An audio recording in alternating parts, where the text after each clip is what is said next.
Welcome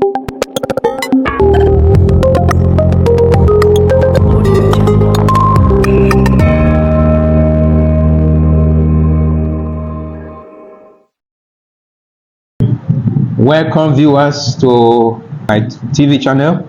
I want to say thank you for subscribing and also to liking our page, because it's very important for sustainability and for us to work together.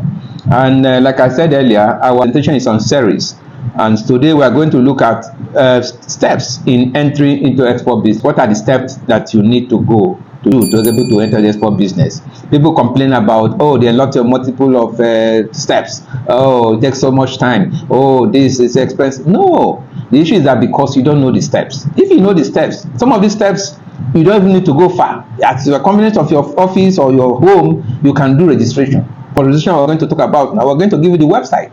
So you just quickly click your laptop or whatever you're using, and there you go. And before you know it, the process is completed. So it's very important you know these steps. So we're looking at the steps. The first step to do is to register with the Corporate Affairs Commission to have a limited liability company. Okay, a limited liability company is the most important form of businesses that you need to export. There's alternative to that, which is cooperative. But cooperative, you know, is a makeup of many people, and so sometimes it takes some time to take a decision and all that, you know. So for if you want to really go for export business, you must register with CAC for a limited liability company. The second registration you have to do is Nigerian Export Promotion Council. As you know, Nigerian Export Promotion Council is the lead agency for promotion of non-oil export in Nigeria. So there's a registration you must do with them, and that certificate ensures that you are an exporter. Okay, if you don't register with Nigerian Export Promotion Council, anything you are doing, you are not an exporter. I mean, it's illegal export. So it's important you go to Nigerian Export Promotion Council to register. And luckily, it's very easy because everything is on the website. Okay, it's online. And the website is www.nepc.gov.ng. Okay, I repeat it again, www.nepc.gov.ng. Once you get there, all the information you need will be available. But I want to say at this moment that for you to go to NEPC, you must have three basic documents. One is the certificate of incorporation issued by CAC. Remember, I said in the first step, it must register with CAC, so it must come with that registration. The second one is memorandum article of association. Again, it's from CAC. You have submitted this in CAC and it's certified by CAC. Okay, and try to make sure that whatever you are doing is in your article of objective. Okay, objective in terms of what the business you are going to do that's incorporated in the article and memo. Because if sometimes if they look at the article and memo and the objective of your business is not there, so it could be a problem. So it's advisable that your lawyer take care of that. The third document you need is particular of directors, otherwise known as Form CO7. Okay, this document is also from CAC. So basically, most of the documents are going to go to NEPC are from CAC. So that's why you always need to start with CAC. Okay. Now, depending on the product you are going to export, okay, that determines where you go next.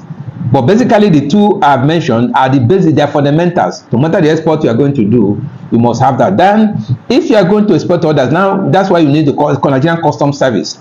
Of course, that's where it's very important. No matter the product, again, the customs service will come in because you are going to declare your products, your goods when you want to export. So, Nigerian Customs Service, under the single goods declaration form, you must complete that. Then, the National Chamber of Commerce, Industry, Mines and Agriculture, otherwise known as NACIMA. Okay, this is the umbrella body of business in private organized businesses. So they're the one that issue certificate of origin. Any country you want to export to, one of the documents they will request from is certificate of origin. So I want to say that the NACIMA is responsible for that. But it doesn't mean it must be NACIMA in the national headquarters. No, if it belongs to the city chamber of commerce, okay, you are from say Kaduna Chamber of Commerce, Kano Chamber of Commerce, Aba Chamber of Commerce, okay, Port Harcourt Chamber, any chamber of commerce. From that point, you can as well also access this document. Now, another important organization you need to work with in export is called Pre-shipment Inspection Service, otherwise known as PIA, Pre-shipment Inspection Service. Okay, these are people that will inspect your products or goods to make sure that the price is okay and the weight, what I say you are exporting, is exported. Okay, it's a government appointed agent who supervises your export. So the procedures will go along. I'm going to give you more explanation on what each of these pre-shipment agents do. But more importantly is that they work with a form called as NXP forms. NXP forms are the documents you will fill for when you want to export. So it's important you know the rules and regulations concerning the NXP form completion. In terms of pre-shipment inspection services, one of the essential things they do is issuance of clean certificate of inspection, otherwise known as CCI. This certificate is issued after your products have been certified or have been inspected and certified to be okay and ready for export. So in that situation, you are good to go. Okay, you have done all the all the necessary documentation have been done. Okay, and your NSP has been approved and all that. So that's one of the main functions of the pre-shipment inspection services. Again, tied to that is the issue of the CBN. We need to know that CBN is very important in export business. Why? Because they are the regulators in the first instance. They are the regulator. Two is that repatriation of export proceeds must pass through the CBN. Okay, even though they pass through your banks, but CBN ultimately monitors how these funds comes in. Of course, you know the importance of foreign exchange to the economy. So CBN plays a vital role there. And that's why there's what we call trade monitoring system. Okay? Well, there's a portal known as the trade monitoring system. So before you start exporting, one of the process or one of the steps you need to take is to visit the portal. Okay, there you're going to feed all your information. So it's no longer you move from one agency to another. No. All that you need to do is in the trade monitoring system. So you feed on your information, which will be used, to assess your export transactions as well, also to monitor how your transaction goes. Okay. One of the important of this TRMS is also repatriation of export proceeds, because basically after 180 days or so, you must repatriate your proceeds. Otherwise, you might have sanctions from the CBN. Okay. Of course, commercial banks play an important role in export transactions. Okay. So one of the steps is that you must obtain your NSP forms from the commercial banks. Okay, especially the one you work with or the one you want to export with.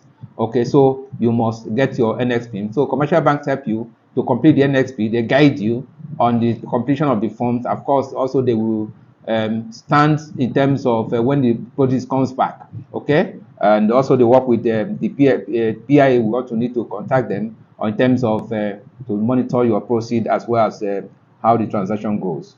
Okay, in terms of specific products. Okay, there are some organizations you must also need to contact. For example, you are doing something like drugs. You are doing cosmetics. You are doing something like food and drugs. Okay, NAFDAC is very important, so you must able to visit NAFDAC or visit the website of NAFDAC for obtaining those certificates.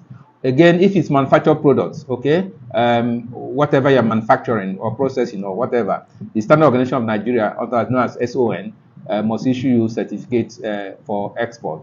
Okay, it can come in terms of MANCAP, which is their certification for local production. It can also in form of code of conduct, if it's a produce, agricultural produce, and all that. But it's important you have certification for many of these bodies. Depends on your product. It's not compulsory you must get from NAFDAC, you must get from SON. No, it depends on your product. Again, based on that, again, you have to have what we call the National Agri-Quarantine Services. Now, if you're exporting certain products, like fresh fruit and vegetables, you're exporting pineapple, you're exporting cassava, you're exporting yam. Some of these products, they are specialized products, with a lot of pest issues. So that's why the Nigerian Agricultural Quarantine Service, which is an agency in the Federal Ministry of Agriculture and Food Safety, is they're under that ministry. So their role is to ensure that whatever you're taking away does not contain pest. Okay, so it's important, and the certificate they issue is called phytosanitary certificate, which is very, very important. Okay, in fact, in some countries, even if you don't have any other certificate, you must have phytosanitary certificate. So it's important you must engage with them to be able to know how to get their certification. Another agency is known as Federal Produce Inspection Services. Again, this agency is under the Federal Ministry of Trade and Investment. Okay, and of course, the issue in terms of if you want to export cocoa shea nut, palm produce, coffee, those are major agricultural produce, cashew nut, cashew kernels. Okay, they must inspect their produce. They must also inspect the warehouse where these products are deposited or where they are kept. So they are going to issue, inspect it, fumigate. Sometimes they have to fumigate so that if there's any insect or thing that will be a problem to the product you are going to export, they have to take care of it. At the end of the day, we issue a certificate which will also give you a free access to the market. So basically, these are some institutions that are really relevant to what the other ones. Then, like I said, it depends on what you are producing. Okay, so basically, but it's important you know this. Okay, so with this, you can be ready to go into export once you have this test. But like I said, it's easy. It's not that too cumbersome. It's easy. Okay, if you give yourself enough time, you can do this. Thank you very much.